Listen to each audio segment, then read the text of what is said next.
o cenário da tragédia. A queda do avião provocou manifestações emocionantes de solidariedade do povo colombiano. O repórter Raul Dias Filho conversou com os primeiros socorristas e esteve no local do desastre com uma daquelas pessoas que não embarcaram de última hora. No pé da montanha, a imagem de uma tragédia que assustou e comoveu o mundo. Espalhadas pelo chão, lembranças de amigos que partiram cedo demais. E essa bomba aqui, ó, é do Cadu, cara. Nós tomávamos chimarrão dentro desse avião. Luciano Buligon era presença frequente nos voos da Chapecoense. Estas imagens mostram Luciano participando de uma roda de samba durante uma viagem do time e fazendo um discurso dentro do avião para incentivar os jogadores. Chapecó tem muito orgulho de todos vocês. Casado, pai de 3 filhos, o professor universitário é também prefeito de Chapecó. Nós fazendo um belo voo. E costumava acompanhar a delegação nos jogos mais importantes. E nenhum jogo era mais importante para a Chapecoense que a decisão da Copa Sul-Americana diante do Atlético Nacional de Medellín, na Colômbia. O nome de Luciano já estava confirmado na lista de passageiros quando uma reunião de última hora o fez desistir da viagem. 3 horas antes, nós decidimos ficar em São Paulo e transferir a viagem para um voo de carreira para outro dia. Nós acompanhamos Luciano na primeira visita dele ao local do acidente. Encontramos alguns obstáculos pelo caminho. Hoje as condições do tempo são exatamente as mesmas de quando aconteceu o acidente com o avião. Chuva e neblina. E aqui no caminho até o local do desastre, um ribeirão transbordou. Ainda temos alguns quilômetros de carro para chegar até lá. E o que ele está fazendo agora, o morador ali, é vendo se existe alguma possibilidade de passar por aqui.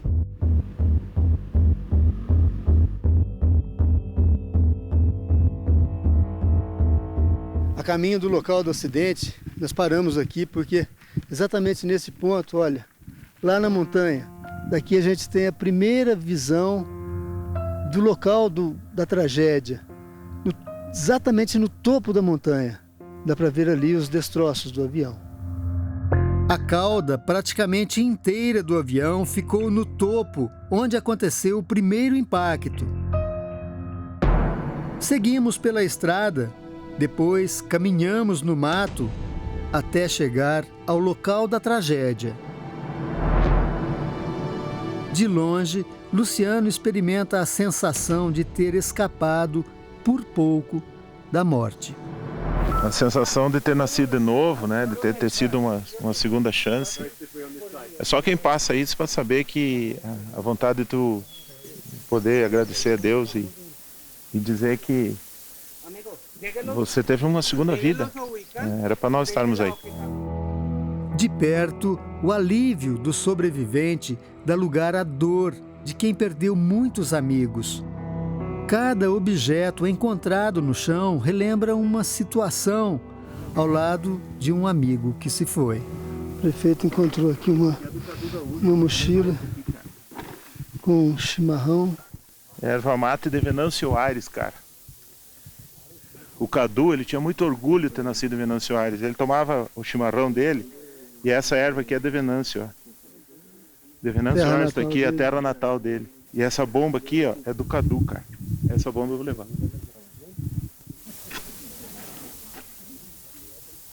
Entregar pro pai, que é um pedacinho da vida dele que vai continuar com o pai. É muito duro, chegar aqui é... Cadu Preus foi uma das vítimas fatais. Ele era gerente de futebol da Chapecoense. Gaúcho, sempre carregava o kit para tomar chimarrão.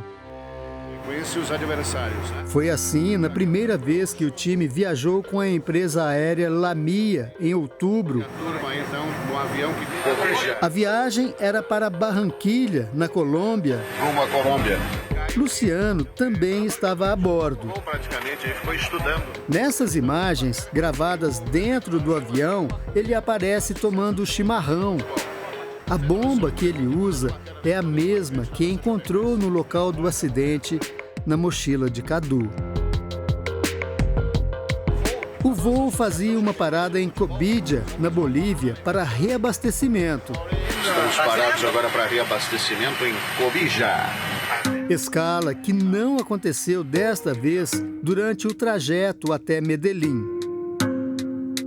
A viagem para a cidade colombiana começou em São Paulo, no aeroporto de Guarulhos.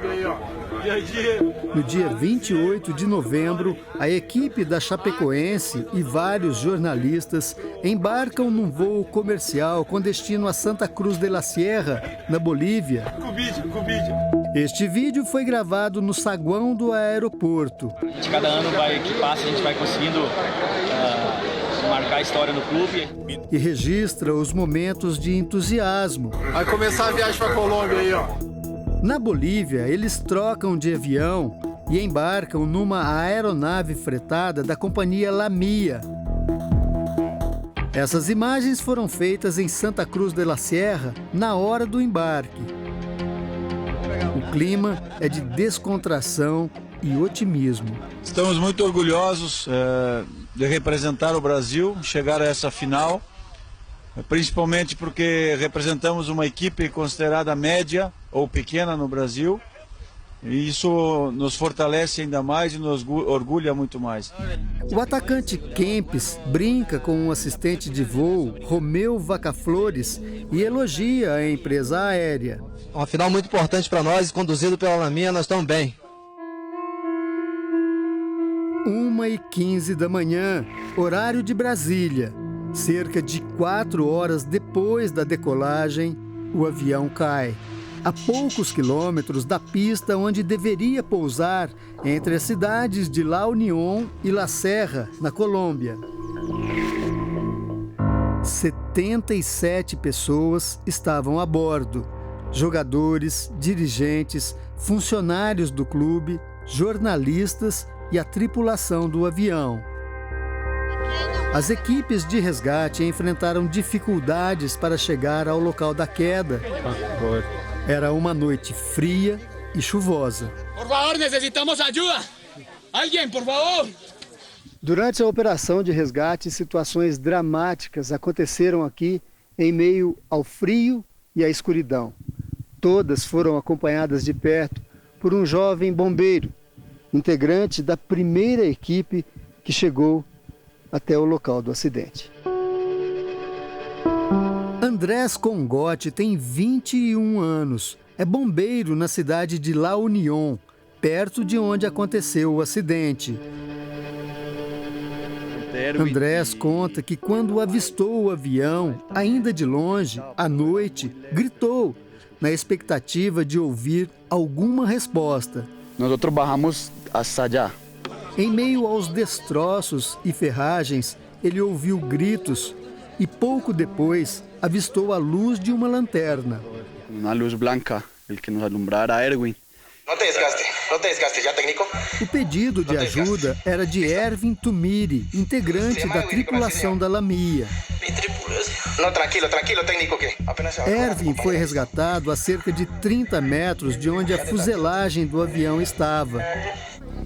Perto dele, os bombeiros encontraram e socorreram mais 3 pessoas.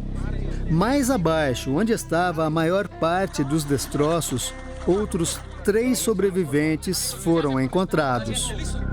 Foi nessa parte da fuselagem que foram resgatados ainda com vida os jogadores Neto, Alan Ruskel e Danilo. Estavam nessa parte da fuselagem. O goleiro Danilo foi socorrido, mas morreu no hospital. Quando o dia amanheceu, as equipes de resgate tiveram a real dimensão da tragédia. Para o jovem bombeiro que participou da primeira operação de resgate, nada se compara ao que ele viu e viveu aqui. Panorama totalmente diferente. Andrés conta, chorou quando chegou em casa e relembrou os momentos que viveu durante o resgate. Aí sim, supe que podia chorar. 4 dias depois do acidente, o que resta no pé da montanha são destroços, silêncio, angústia e uma profunda tristeza. É uma imagem muito dura, porque além dos destroços, o que a gente acaba encontrando aqui também são muitos objetos pessoais de atletas, dirigentes e de companheiros de trabalho também que estavam dentro desse avião. Era o primeiro vuelo. Era o primeiro vuelo. Recibimos a informação. Ao todo, 71 pessoas morreram na tragédia. 7 tripulantes, 25 integrantes da comissão técnica e direção do clube. Um deles, Nilson Fole Júnior, de 29 anos. O primo dele, Roberto, veio de Chapecó com a triste missão de fazer o reconhecimento do corpo e mandar notícias à família. Nilson era primo, melhor amigo e padrinho do filho caçula de Roberto. É um sentimento difícil, como eu digo, é um menino de 29 anos que todo mundo adorava, que todo mundo acreditava muito nele, sabia do potencial dele e que agora, infelizmente, tem que aceitar. O desastre também matou 19 jogadores e 20 jornalistas. Alguns mais do que colegas de trabalho, como o cinegrafista Ari Júnior, da Rede Globo, 48 anos, pai de 3 filhos e considerado um dos melhores profissionais da TV brasileira, companheiro de antigas jornadas.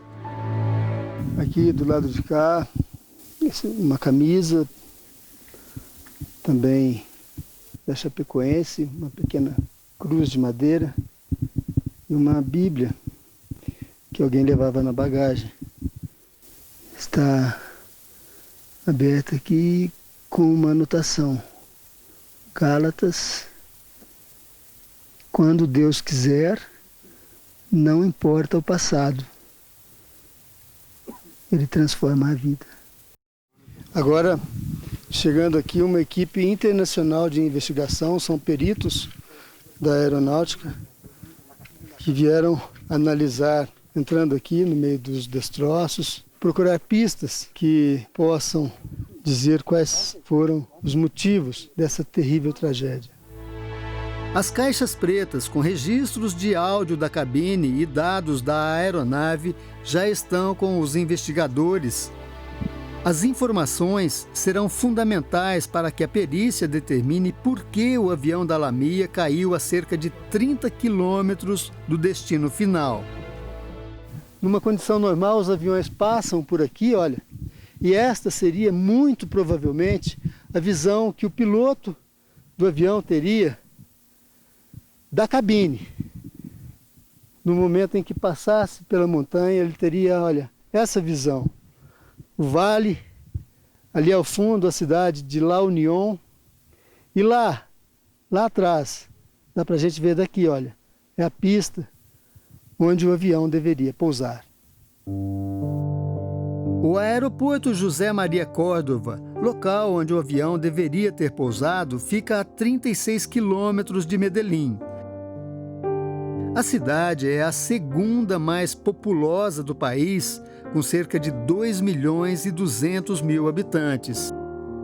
E é um dos principais centros financeiros, comerciais e culturais da Colômbia. Mas desde o começo da semana, a cidade agitada e cheia de cores está de luto. Medellín se mobilizou para o resgate. O prefeito da cidade acompanhava de perto os primeiros feridos que chegavam ao hospital. Federico Gutierrez destacou o choque pela tragédia e a preocupação em prestar solidariedade aos familiares das vítimas. É muito triste isso, na verdade. Verônica mora em Medellín. Ela conta que a tragédia comoveu a todos. Diz, os colombianos sentiram no coração e na alma. Eu todavía sinto ganas de chorar. Um drama que rapidamente tomou conta do país. O presidente da Colômbia, Juan Manuel Santos, afirmou que o acidente com o avião da Chapecoense deixou a todos de luto. Que enluta a la região inteira. O mundo repercutiu a tristeza.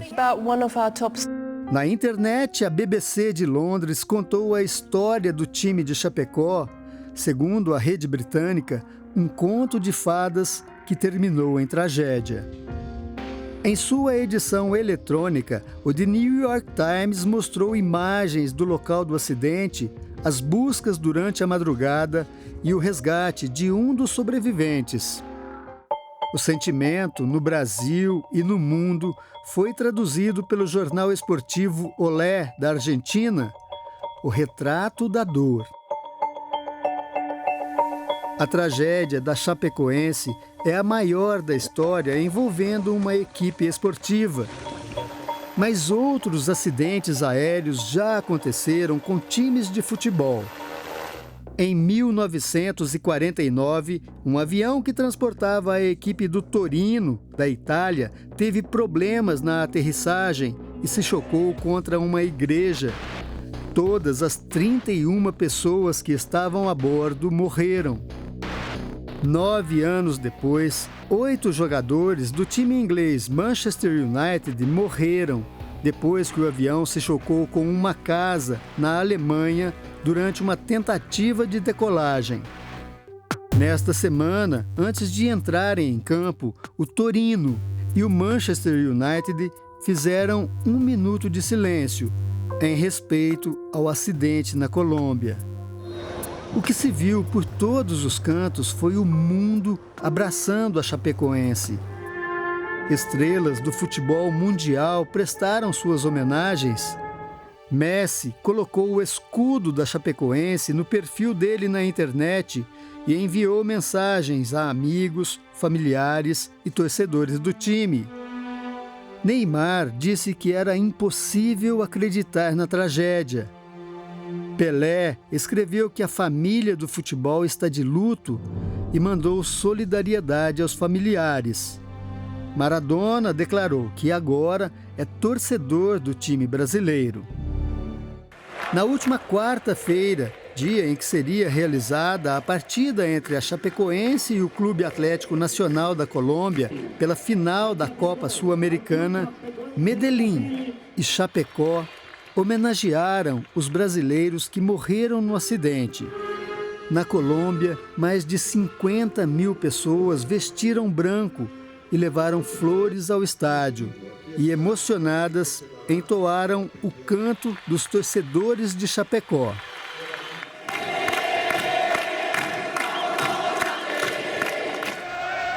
O mesmo canto que os jogadores da Chapecoense entoavam nos vestiários para festejar as vitórias.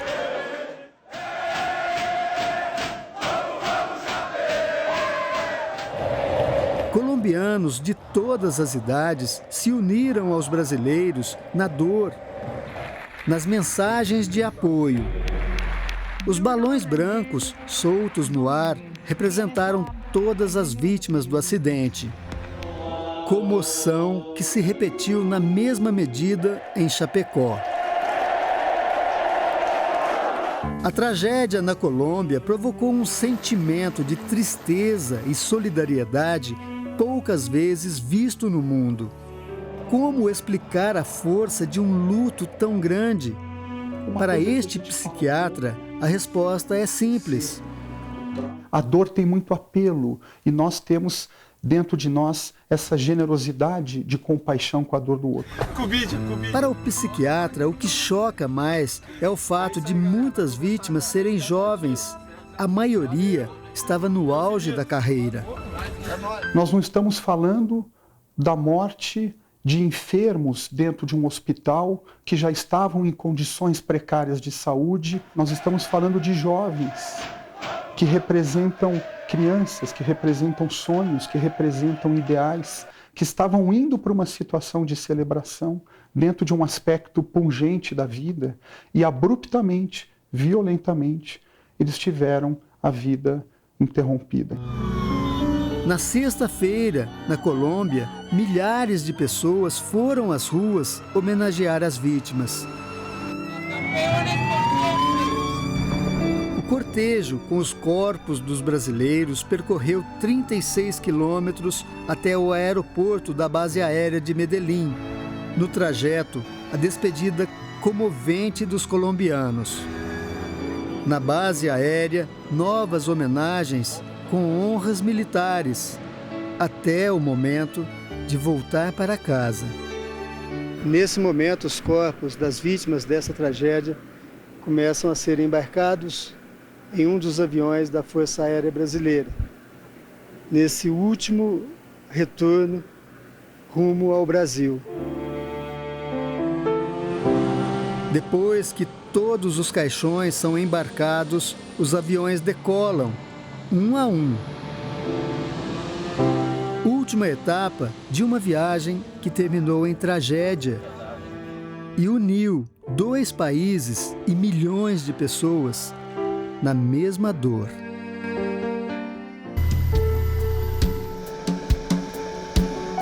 Em uma queda de avião, a chance de sobreviver é muito pequena. Morrem pela desaceleração. O mecanismo principal é o trauma crânioencefálico. No voo que caiu na Colômbia, 6 pessoas sobreviveram. Este socorrista afirma que recebeu o alerta meia hora após o acidente. 10:30. Uma queda sem explosões e sem fogo.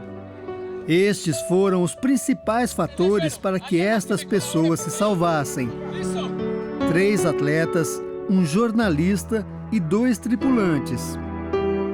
Ximena Soares é comissária, uma das 9 integrantes da equipe de bordo. Ela chegou ao hospital com ferimentos, mas consciente.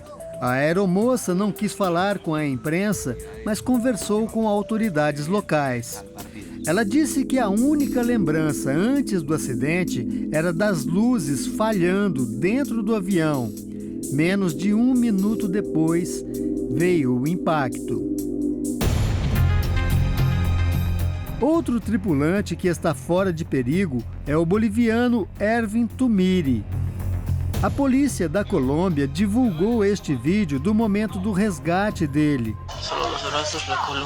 Abalado, Ervin se queixa de dores nos braços e na coluna. Ele pergunta por Alex, um dos comissários de voo. Os paramédicos tentam acalmar Ervin. Ele começa a gritar pelos colegas. Depois de levado ao hospital, Ervin disse a um jornal local que seguiu à risca as instruções de emergência.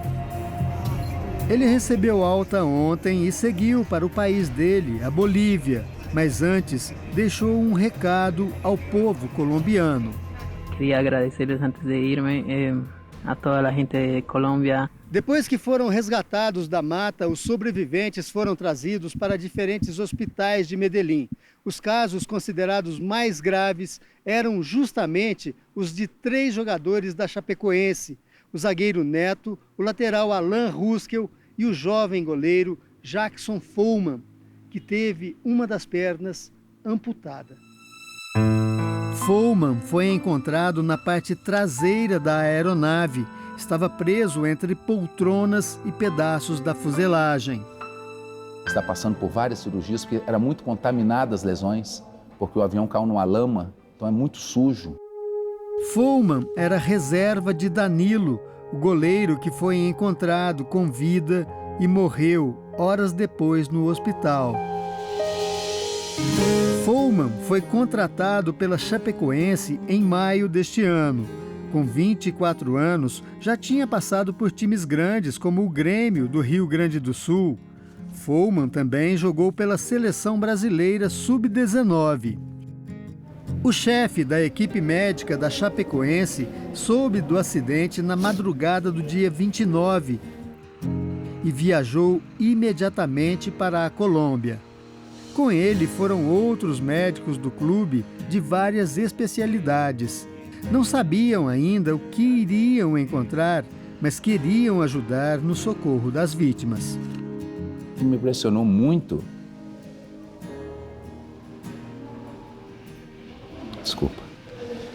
foi o carinho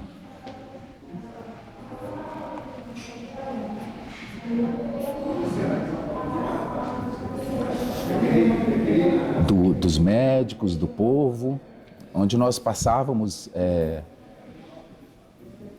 era muito amor, essa é a palavra, que tinha com a nossa gente. Alain Ruskel, o lateral esquerdo da Chapecoense, foi um dos primeiros sobreviventes a serem resgatados. E se escutaram gemidos. Este socorrista conta que ouviu gemidos. Quando chegamos ao sítio, Alain estava em choque, falava da família e perguntava pelos amigos. Foi levado ao hospital na caminhonete de um morador da região que foi o primeiro voluntário a chegar. Alain dizia que sentia muita dor no quadril. O lateral esquerdo tem 27 anos, nasceu no Rio Grande do Sul. Já passou por alguns times da região, inclusive o Internacional, onde foi campeão gaúcho. É a segunda vez que ele joga na Chapecoense. A primeira foi em 2010. Alain teve trauma na coluna lombar e lesões generalizadas. Não houve dano neurológico, geralmente essas luxações as rompem a medula, o paciente fica paraplégico, ele está com os movimentos normais. O jornalista esportivo Rafael Renzel, de 43 anos, é o único profissional de imprensa que escapou da morte no acidente. Ele chegou semiconsciente no hospital. Quando eu chamei Rafael, ele já abriu os olhos. Então, pegou na minha mão, foi muito emocionante. Rafael passou por uma cirurgia na perna. Ele trabalhava para uma rádio de Santa Catarina. Foi ele quem fez algumas das últimas imagens da equipe da Chapecoense. Neto foi o último sobrevivente a ser resgatado. Depois do impacto, ele enfrentou as dores, o frio e o aguaceiro por toda a madrugada, até que foi encontrado pelas equipes de resgate. Logo após o acidente, na casa da família, no bairro da Pavuna, no Rio de Janeiro, os pais de Neto esperavam por notícias. Falei, ó, agora o sonho acabou, porque agora tem uma confirmação. Mas ela falou, ainda não deu o nome dele, enquanto não der o nome dele, a gente tem que ficar tranquilo, tem que aguardar. E essa casa enchendo, né, o pessoal chegando. Aí meu filho gritou, pai, acharam mais um sobrevivente, acharam, corremos todo mundo para a sala, ficou pequena, né? Aí disse, acharam o Hélio Neto e tal, aí pronto, aí parecia gol do Flamengo. Neto estava com traumatismo craniano grave, várias fraturas expostas e lesões pelo corpo todo. Foi direto para a sala de cirurgia. Lá estava o amigo e médico do time. O Dr. Oscar Arias, que é um ortopedista, um senhor de aproximadamente 65 anos, com vasta formação, quando ele veio conversar comigo, ele perguntou, você quer falar inglês, italiano, francês ou espanhol? Você vê o nível de formação desse colega médico, ortopedista. E nós entramos na cirurgia do Neto e ele me deu o bisturi. Ele falou, o atleta é seu direito a operar. Neto também teve o nariz e um joelho reconstruído. Então nós conseguimos reconstruir as duas pernas do Neto. A gente tem uma expectativa que ele possa até retornar ao futebol. Ver o ídolo voltar aos gramados é o sonho destas crianças da escolinha de futebol no Rio de Janeiro, onde Neto começou a jogar futebol. Toda a escola inteira está falando dele, torcendo por ele. O zagueiro de 31 anos começou a carreira no Vasco da Gama. Neto também jogou pelo Guarani e pelo Santos. Está na Chapecoense desde 2015, mas nunca perdeu contato com os amigos de infância. Meu amigo, bem logo que eu quero te abraçar, quero te beijar, que isso tudo tem que acabar logo, que a gente não merece passar por isso não, cara. A gente tem muita coisa para viver ainda. Neto ainda é monitorado, mas responde bem à fase de recuperação. O médico da Chapecoense conta que o diretor do hospital, aquele que ajudou a operar o zagueiro, fez uma promessa a ele. O doutor Oscar Arias me disse, ele falou, doutor Mendonça, eu vou até Chapecó entregar o Neto para o povo chapecoense e para o povo brasileiro. É um presente do povo colombiano. Quando o Neto puder ir embora, eu vou até Chapecó entregá-lo. Isso é uma coisa que não se vê mais. E espero que seja um passo inicial para que nós possamos ver mais esse tipo de ação. É um exemplo para todos nós.